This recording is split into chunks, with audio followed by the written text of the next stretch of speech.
Dinosaurs. The word means literally terrible lizard. They've fascinated the minds of children and adults alike since the discovery of their fossilized bones in the mid-1800s. Thousands of TV programs, movies, books, magazines, and radio shows have been dedicated to them and the time when they roamed the earth. But when was that time? Starting with Charles Lyell in the late 1700s came the idea that the layers of rock and sediment we see around the world took millions of years to form. This ultimately led to the theory that the dinosaurs lived 65 million years ago and in some strange catastrophe were wiped from the face of the earth, never to be seen by man. Today, the idea that dinosaurs and man were separated by 65 million years is accepted as fact, with little question by most people. But is it true that man has never seen a living dinosaur? What does the fossil record say? Does the fossil record give us evidence of man and dinosaur living contemporaneously? And if there was such evidence, what would be done with it, and how would today's academia respond? Join us now as we journey on an adventure, digging into the past, exploring the present, and uncovering the truth about dinosaurs, man, and their footprints in stone.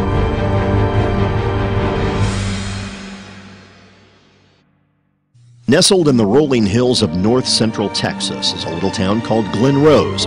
This small town, with a population of around 2,300, has been a tourist attraction since the mid-20th century. The attraction that has drawn hundreds of thousands of people to this tiny town centers around the discovery of dinosaur fossil footprints along the banks of the Biloxi River. These dinosaur footprints, however, are not the only footprints to have been uncovered here.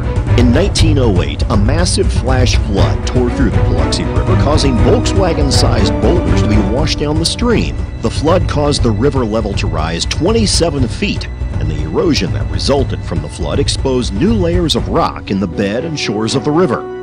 When this thing flash floods and it rips through here, now before they dammed it, this was the only river that was undammed in Texas.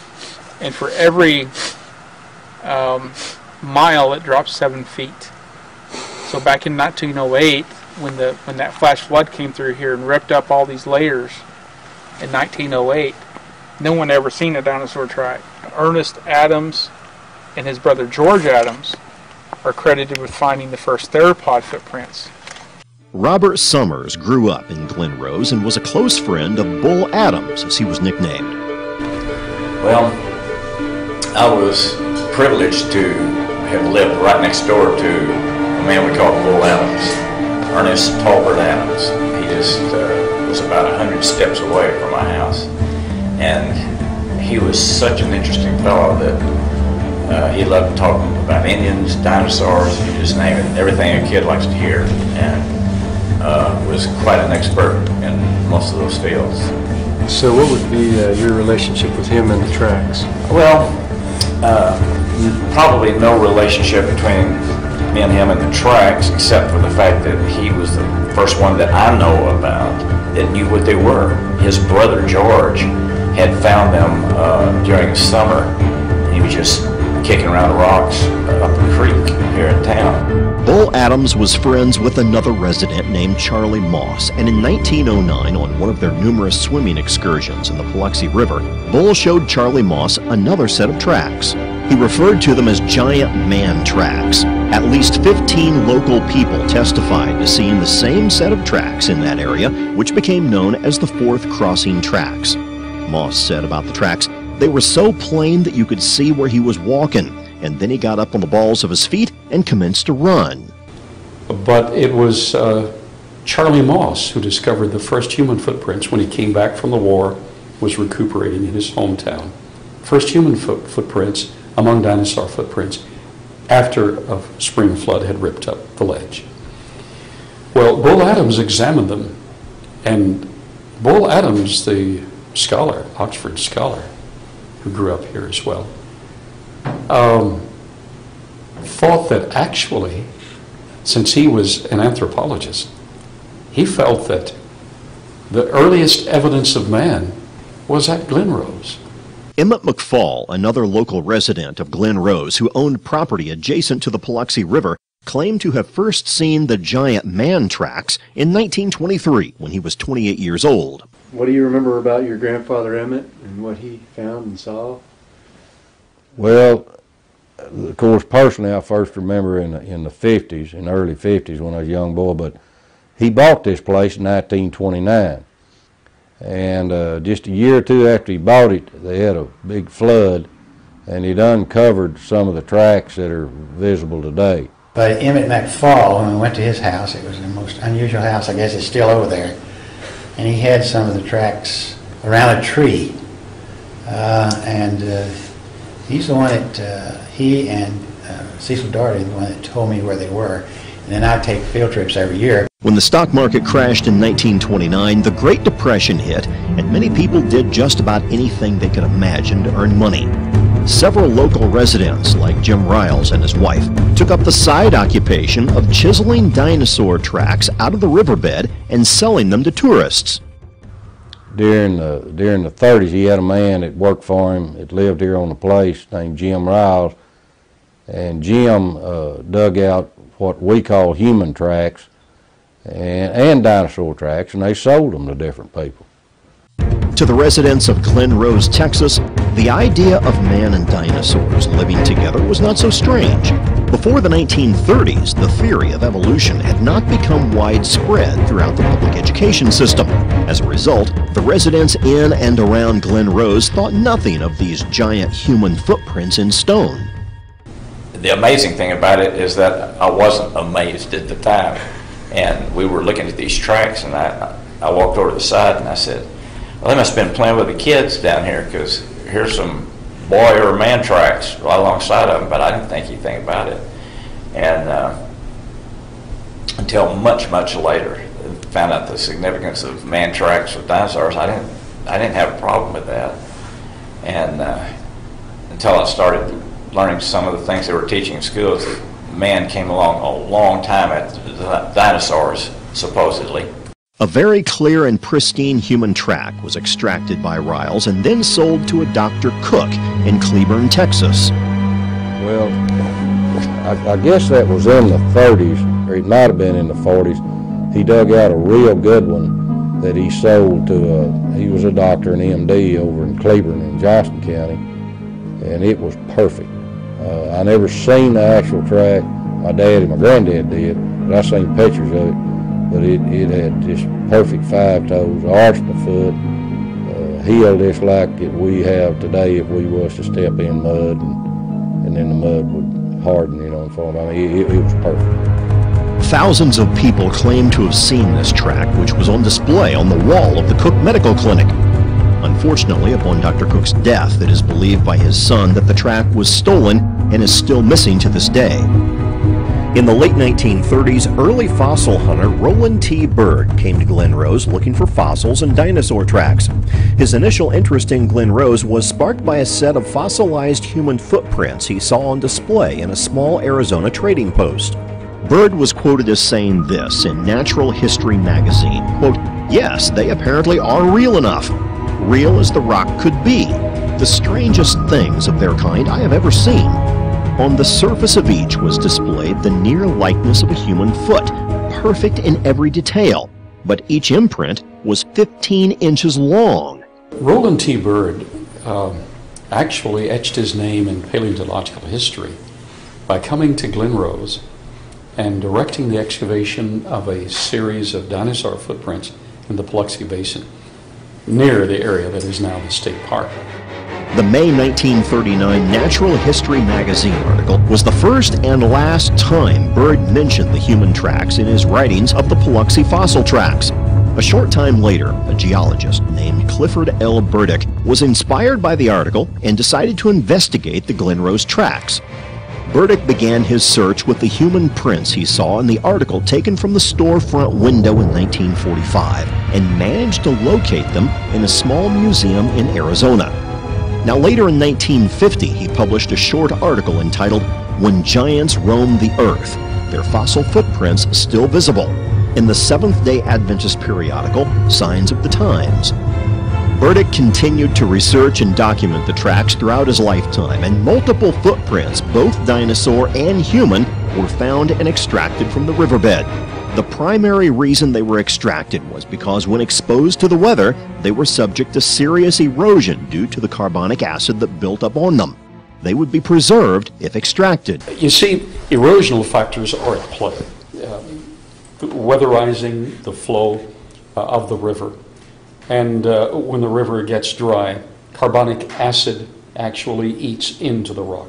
This is what happens when, over years of time, they get carbonic acid from the rainwater, and it just destroys, it just crumbles this rock, and it really erodes these tracks and eats them pretty quickly. The legend of the giant man tracks continued to grow stronger when in 1964, Dr. Billy Caldwell, a geologist from Fort Worth, Texas, received a startling revelation. I went into the stone business and started handling building stone for building that we would bring. As a geologist, I could bring it from all over the United States.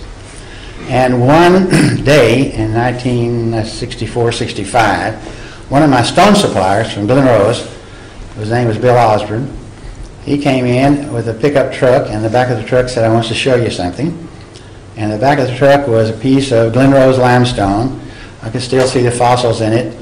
It was about 4 foot by 4 foot, and it had a perfect human print in it. And I saw there was no differential weathering across and down in the track and up. It was the same weathering all the way across. There wasn't any indication of carving. It was a perfect looking print. And I said to Bill, "Where'd you get that?" And he said, "In the middle of the Biloxi River. It's been kind of slow, so we got out there with a cold chisel, and we spent a week cold chiseling this off." It was 4 to 6 inches thick, and so it weighed hundreds of pounds. And then he told me one day, well, I said, "That is a really miraculous thing." And I asked him one day, what is he going to do with it? He said, "I've had an offer, I think, of $800 from a man in Houston." So I said, "Well, I sure would like to have a casting of that if you're going to sell it." And so he made me a concrete cast. And that original casting is here in the museum. The concrete one, it was pretty heavy. The real print that Bill Osborne sold was last seen at the 1965 New York World's Fair. It has never been seen since. Possibly, like the Cook Medical Clinic print and artifacts that counter the evolutionary belief system, it was bought up and hidden away or possibly destroyed. The last scene of Raiders of the Lost Ark, where they're there, the storage area where they've hidden the Ark, that picture of we have good men working on it, it's hidden, and that's a pretty real depiction. I think they hide more things than they show, and we've run into that several times. In the late 1960s, the Reverend Stanley Taylor from Peoria, Illinois, heard about the human tracks through the writings of Clifford Burdick and went to Glen Rose to investigate for himself. He conducted numerous interviews with old-timers, shot 16mm film, and even extended the existing human footprint trails by excavating the overburden along the bank of the river. Fresh new human and dinosaur tracks were found in the same rock layer next to each other, and one of the trails was named the Taylor Trail after its discoverer. A film called Footprints in Stone was made using a 16mm camera and released in 1972. This film showed numerous people putting their feet in the tracks with a near-perfect fit. For at least a decade, this film was shown to numerous church and school groups across the country. I became acquainted with the footprints down here in 1972. The film had just been made, Footprints in Stone. And in fact, it wasn't fully edited, put together, but was shown in raw form. And so I got very excited about that, and I wanted to see them myself. And there were a couple of young teenagers that were skeptics. Their parents attended where I preached. I got them to go with me on this trip. We rented a motorhome. I got to see the footprints, and they got to walk in them and stick their feet in them and feel that they fit. And they became devout Christians as a result of that. I saw the effect, and I believe this was very good evidence. By late 1989, erosion had taken a considerable toll on the Taylor Trail, but at least 3 of the tracks within the trail still displayed clear human footprint features. In 1989, these 3 tracks were maliciously destroyed. Someone had entered the riverbed and used a metal bar to demolish the remnants of the clearest tracks within the Taylor Trail. Another track researcher was Dr. Cecil N. Doherty, a chiropractor that moved to Glen Rose specifically because of the tracks. He spent 17 years investigating them and photographing them. In 1971, he came out with a book called Valley of the Giants, which gave descriptions, locations, and pictures of the giant human footprints. A friend of mine, Jan Mercer, told me about Dr. Cecil Doherty, who had found some human tracks in place in situ here. So we contacted him and we came down here and he took us to the tracks. They were perfect. They were over in this area and between McFall and the park here. They were so perfect that it was unbelievable. Sometime I'd bring them down, the water would be real deep and we just had to kind of fill them. Other times the water was real low and we could see them. And there was 2 or 3 perfect tracks there. Carl Baugh came to Glen Rose in 1981 to excavate some of the dinosaur tracks. Dr. Baugh was a Christian but believed in evolutionary theory and cleaved to the idea that man and dinosaur were separated by 65 million years of time, and so was not expecting to discover the shocking revelation that changed his paradigm.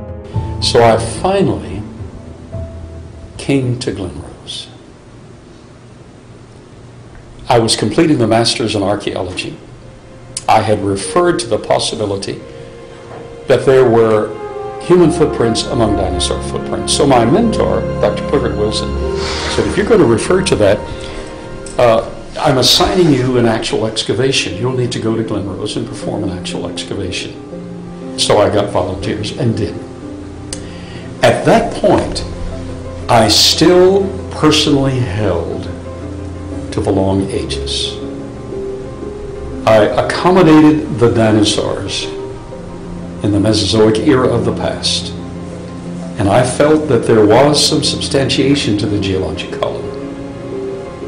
And then I came to Glen Rose, performed the excavation, and to my absolute amazement, after excavating 19 dinosaur footprints, at the end of that slab, as I excavated through the clay, there was not only a dinosaur footprint, but 17.5 inches from the dinosaur footprint, there was a 16-inch human footprint. Now that blew my mind, because my paradigm didn't accept that. In 1984, Dr. Baugh obtained another print from the Paluxy through Clifford Burdick, a geologist from Tucson, Arizona. Clifford Burdick, geologist, actually bought 2 prints way back in probably the 1950s in Arizona. He sent one to an Adventist college in the east. They sectioned it, and the laminations were not all that clear. He kept the other. I was able to get the other from him in the 1980s. It was part of his treasure. I was able to get it from him, to purchase it. That came from Paluxy? It came from the Paluxy. It came from the area on 67 where the bridge crosses 67. And it was excavated there. Okay. As they were building the bridge, cut up for the bridge. The most recent human footprint finding from the Paluxy River was in 2002. A resident of Stephenville, Texas, and amateur fossil hunter Albus Delk was walking along a tributary of the Paluxy River when he came across a fairly large fossilized rock with a dinosaur footprint in it. The rock was lodged between several other rocks, and after about 45 minutes of work, he was able to get the slab loose. He took it home and stored it with the rest of his other fossil findings that he had accumulated through the years. The rock remained uncleaned and stored in his collection until 2008, when he decided to sell some of his fossils. In preparation for selling the rock fossils, he took a soft brush and started to clean the dust and dirt off the slab when it revealed an amazing discovery. Within the tip of the dinosaur footprint was the outline and shape of a human foot. The rock clearly displayed all 5 toes, instep, and heel partially penetrated by a 3-toed theropod type of dinosaur. Here we have a human footprint, 11.5 inches in length, same length as the O.W. Willett print. This was discovered by Alvis Delk. Human footprint stepping first. Stepping on and intruding into the human footprint is an Acrocanthosaurus dinosaur footprint.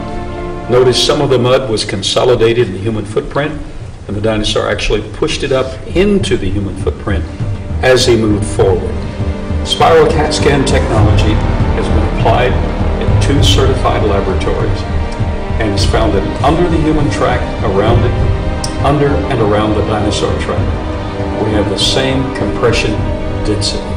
So it is genuine. Another significant footprint that Dr. Baugh obtained in 2010 was the O.W. Willett print, which was carved out of a limestone ledge along the banks of the Paluxy River in the 1950s at a location along the river where the current Dinosaur Valley State Park is located. Willett's family was in possession of the print for 60 years and finally decided to sell it to Dr. Baugh's museum. Retired park rangers have told people that they used to have yellow paint sprayed around the human tracks and would point them out to the public when they came to visit. But after evolution became popular in the 1970s, they were forced to tell the public that there were no human tracks in the park. When we investigated Dinosaur Valley State Park, we were told by the park interpreter that there were no human tracks in the park. You're not going to ask me anything about man tracks? If you do not want us to ask you anything about man tracks. I do not want to talk about man tracks. That's fine. Then we will not. Okay. Then we won't ask you those questions. Okay. Because there's none in the park. Dinosaur Valley State Park was going to have a grand opening on that weekend, and that there was going to be dinosaur footprints and that kind of stuff. And so we decided, let's go check it out. So we go there. There were signs that were pointing to the different tracks and the different dinosaur tracks and to the human footprints. And the dinosaur tracks on the signs were yellow with black letters. And they said the names of the dinosaurs that made those tracks. On the human footprints, on the big ones, there was a sign that was pointing to one of the big ones, and it said caveman tracks. So I got down, and because that really caught my attention, and I put my hand and started feeling that human track, that big one. And I'd never ever heard of such a thing. And I saw the sign, caveman tracks, and that got my attention. So time went on, a few years. One day I was reading in Genesis. And I read, I think it's in Genesis chapter 6, where the Bible says that right before the flood that there was giants on earth.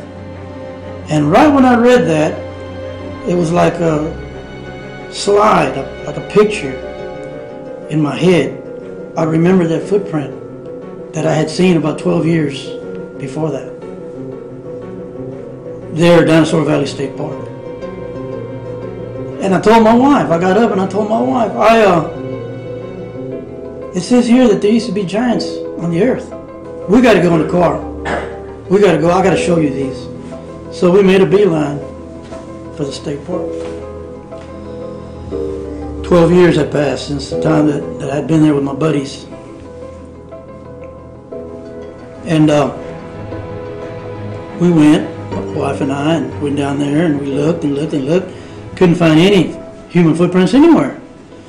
So go back into the office or there, the area where, the rangers and all the people that work for the park were sitting behind their desks and stuff, and I'll go up to the counter.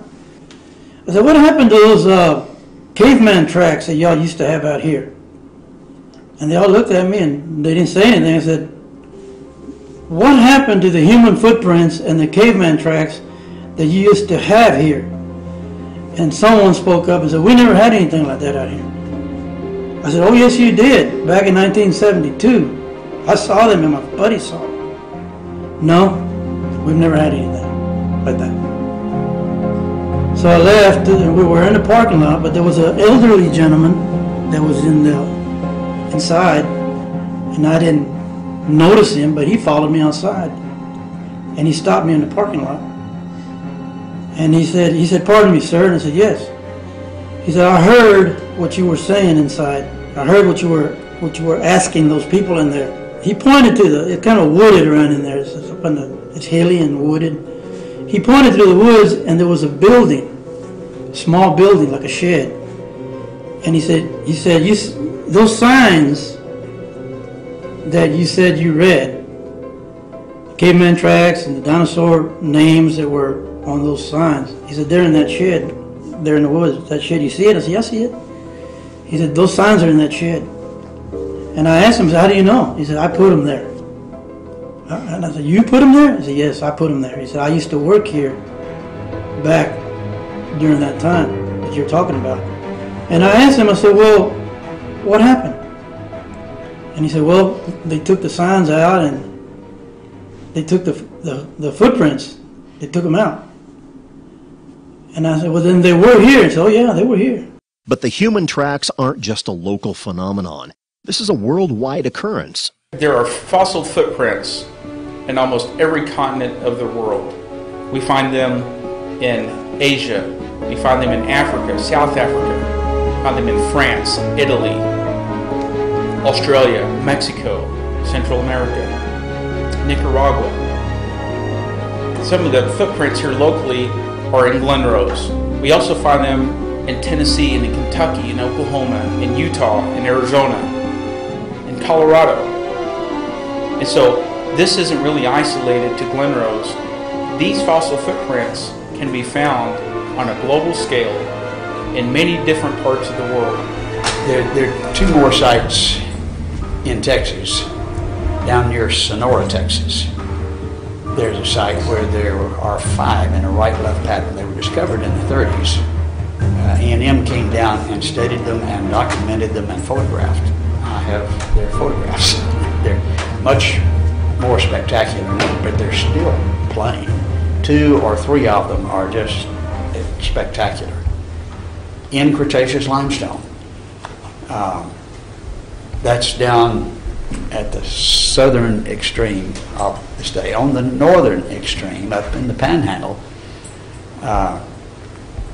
you have another track that was there displayed in the courthouse of Stinnett, Texas, and it was there on display for years. It caused so much controversy that the fellow that owned it actually removed it, and it's in his home now. But there were actually initially 9 tracks, and in '52 they were in the newspaper. And we have the newspaper articles of these 9 tracks. Well, one of them has survived. We've learned the location of at least one other. Another amazing track that was found in New Mexico can be seen here. We had a mining permit at the time. We had a permit to be there and a permit to excavate.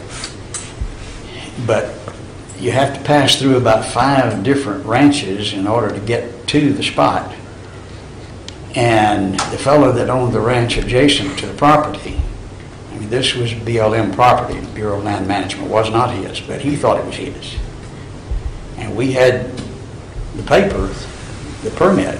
He had a shotgun. And the shotgun trumps the paper every time. We had to leave. But we did get it well documented with cast and photographs, stereo photographs.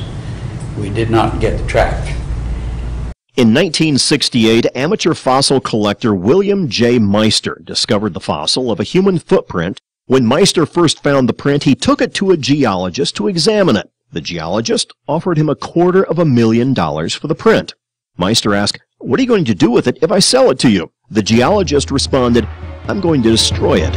It destroys my entire life's work as a geologist." They say a picture is worth 1,000 words. That statement has never been more applicable than in the human footprint controversy.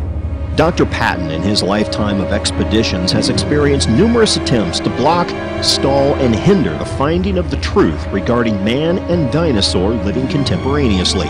When you're messing both with their science and their religion, naturalistic religion, you really raise the ire, and the viciousness is more than is imaginable. You kind of get used to it. You try to work with it and avoid it, but it doesn't surprise and it doesn't deter. This evidence of fossil footprints in stone puts to rest the idea that man and dinosaurs were separated by 65 million years and supports the biblical model of creation. Evolution is a bankrupt theory. However, its defenders, which include humanistic academia and the establishment media, are prepared to defend it to the bitter end. Over the past 200 years, the battle to remove God from the hearts and minds of men has raged on, and many proponents of evolution have used this theory in an attempt to undermine the authority of the Word of God.